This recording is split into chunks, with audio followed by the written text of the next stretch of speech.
What's happening, guys? daithiraids here and Raid Shadow Legends. We are looking at King Garog, the handsome boy that he is. Look at him. He is so handsome. if that's your cup of tea. He does look like a vicious man though. So he looks like he should wreck. At the moment, does he? Not my experience. He was one of the first champions I got. I got him a further 2 times, and before I knew I was going to be playing Raid for a while, I empowered him. So he's actually +2 on my account, but I have no blessings on him. I don't have him booked either. I do have his masteries up because I was trying to use him for a little bit, but he wasn't worth the legendary tomes or the investment of the blessing. So we're going to have a go at building him out today. Excuse the hat and the winter wear and all that kind of thing. I was out for a walk earlier and I'm just still a little bit chilly, so I'm just trying to stay toasty. I have the optimizer running here. If anybody has been following my strongest void series, my strongest void nuker series, I think we're up to number 4 at the time of recording this. We're going to be following the exact same process as that, except this time it'll be 2 champions. It'll be King Garog as he is now, and King Garog as he is after the patch. So I think that'll be interesting to see. I think that's the best way to get a clear difference of how much of a difference it actually makes. As you can see, this build here is not very good up to much. But the usual crack is we build the champion, we build him with 200 speed. So this is the optimizer running. We have him built with 200 speed. That's the limit that we put in. And then we just put in for maximum damage on, let's see, hold on. Yeah, damage mode, highest overall, sets, nothing, glyphs, nothing, and that should be it. All the slots, everything else is just left up to the optimizer. We always leave this battle scenario as general wave 60, 2,000, 80,000, and we leave everything else as is, and we just hit configure.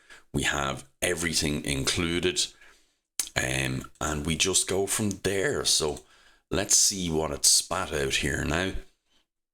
So let's click on view. Okay, so it's pulling off some gear from some nice champions, and we can see that his maximum damage is currently is going to come out at 85,653. Now if I compare that to the list that I did with, and I won't show you because it's a complete list, but I can tell you that would be only slightly stronger from the optimizer point of view than my second weakest void champion from the optimizer.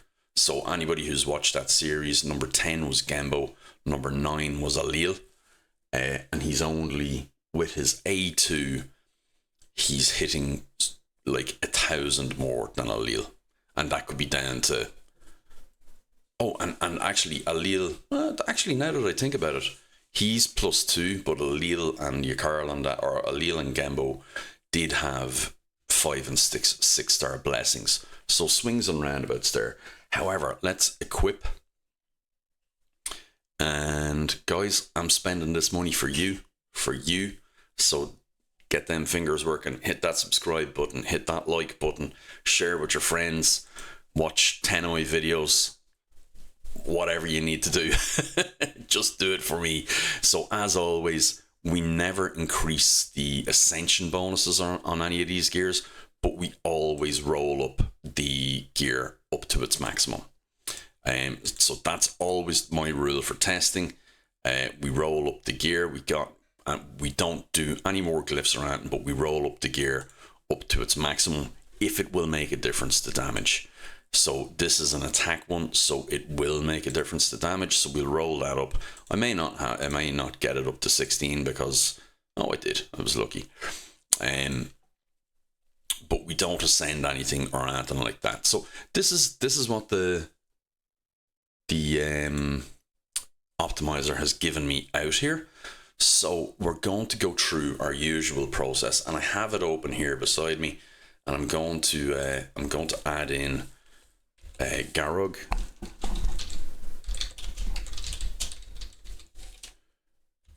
And Garog pre-nerf, and then we'll have Garog post-nerf. Or maybe we'll have Peasant Garog and King Garog. Think that, yeah, we'll go with that. Peasant Garog, King Garog, I like that.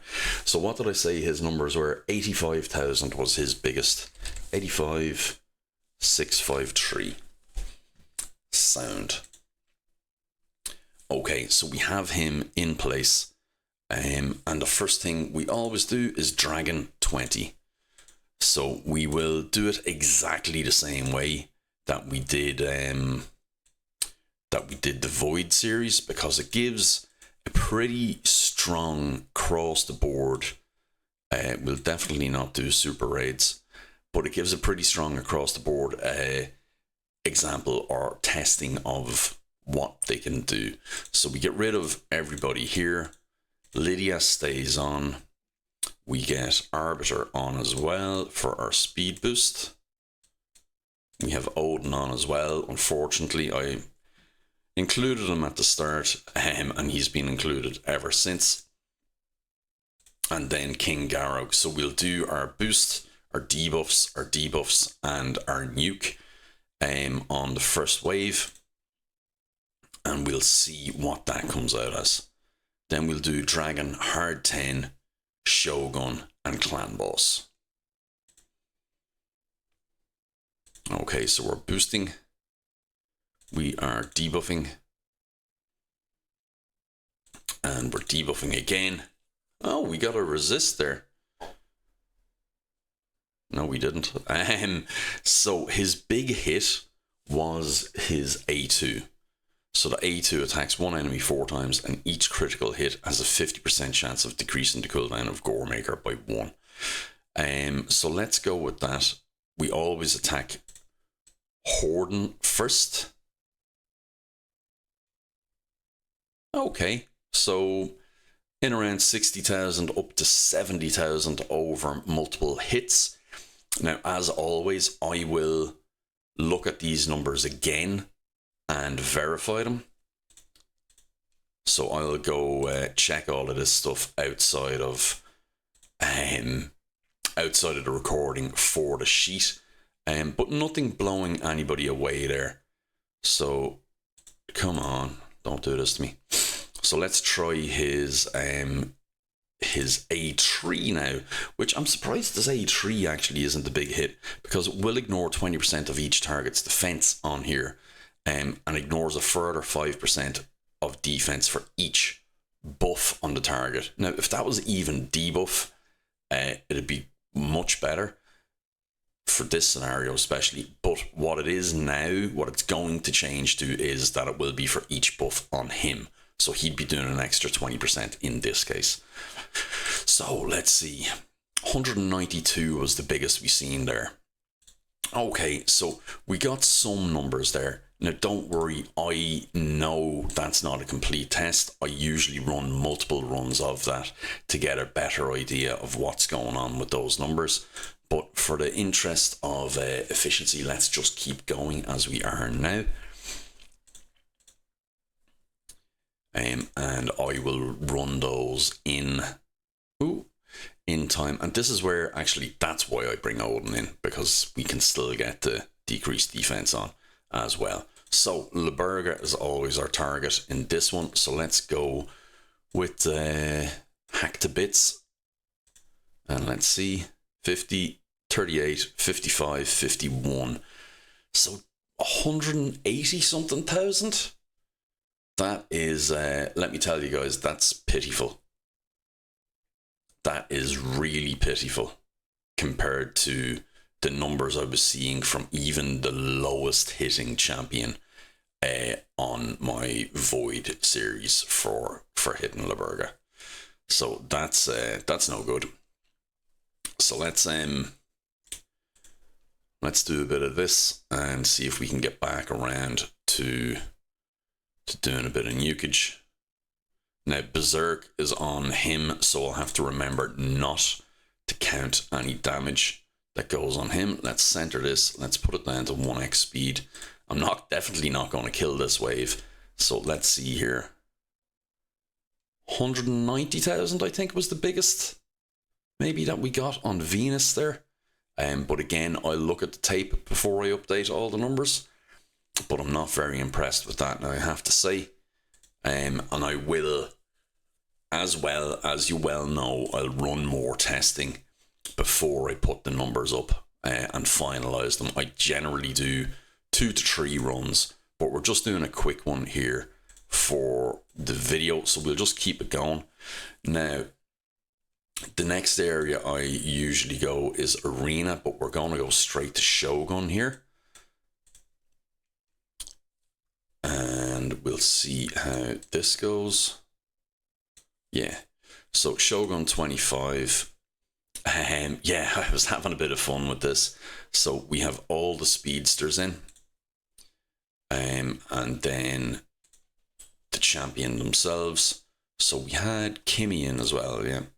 So we're going to boost the speed, keep boosting the speed, all get the debuffs on, and then hit with Garog. We're going to run this twice because I want to run his Hack the Bits and I want to run his Gore Maker as well. So let's do that. We can increase that speed, so boost. And I know I kept saying it in the other series, but I did not realise that you could go before the Phantom Shogun. I just thought the Phantom Shogun went first until I started doing this series and I realised I could actually go before him. Right, so he can't... Oh, that's a problem. It's not a problem right now, yeah, because he's Force, but it will be a problem for me testing in the future because Stage 25 Shogun is magic. 48, 44, 55, 45. Yeesh.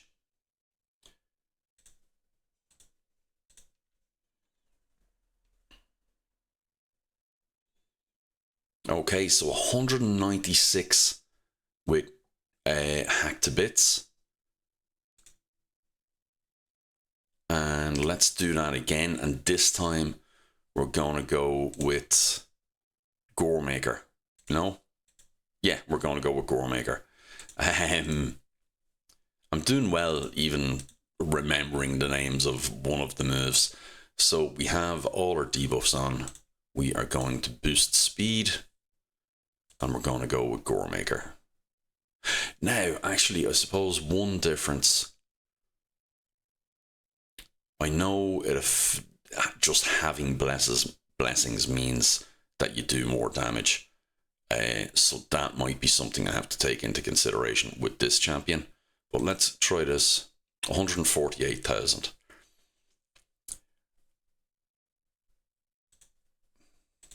He's terrible, guys. Like, Hell Hades actually was talking about him.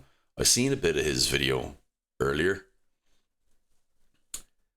This can't be right. Like, those ratings cannot be right.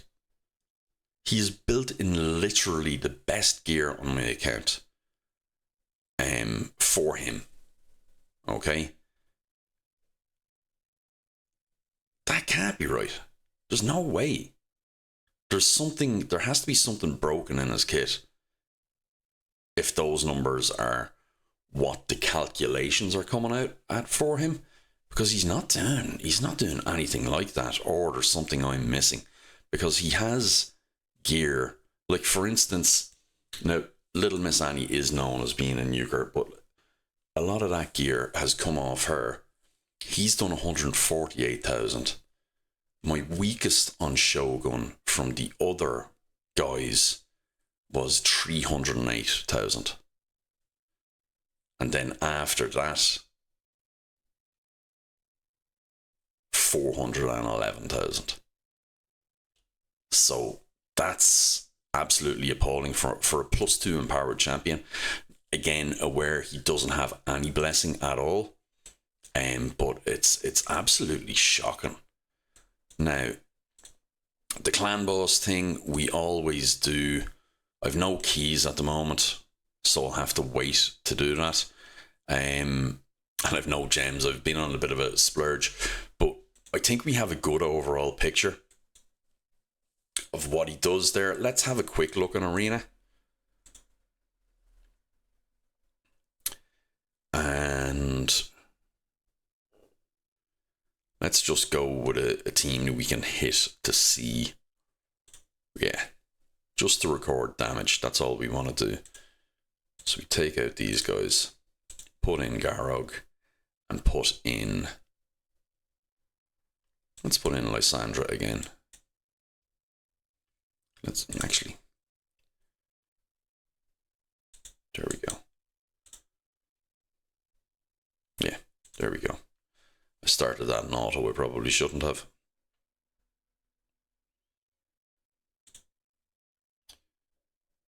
Okay, so we're boosting speed. And we throw... Torment. Right. Let's get out of that straight away.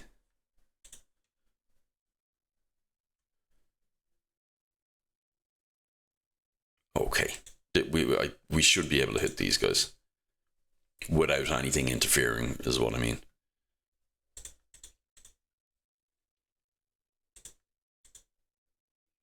There we go.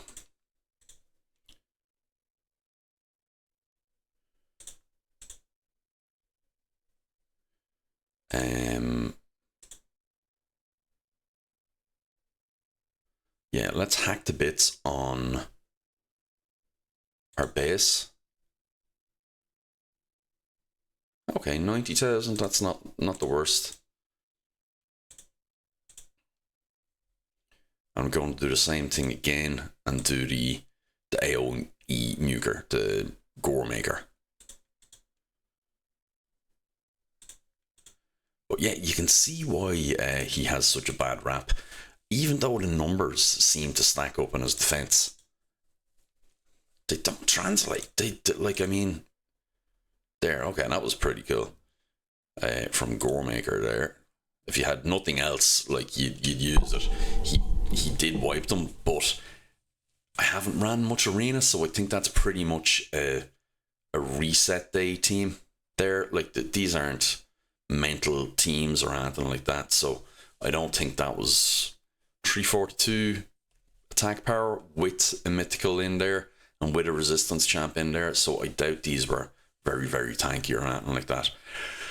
Yeah, so guys, that's Peasant Garog for the moment. We'll have to see what else we can do as regards or no, we won't have to see what else we can do. We'll just have to see what the output is after he's buffed. I'll go through the numbers now and show it to you. Actually, no. We've seen the numbers. We've seen a bit of a playtest, underwhelming across the board. But what I'm going to do is I'll do the number comparison at the end of the King Garog playtest. All right, guys. Have a good one. Take care. Thanks for joining me. I've been daithiraids, and this has been a King Garog playtest. Take care.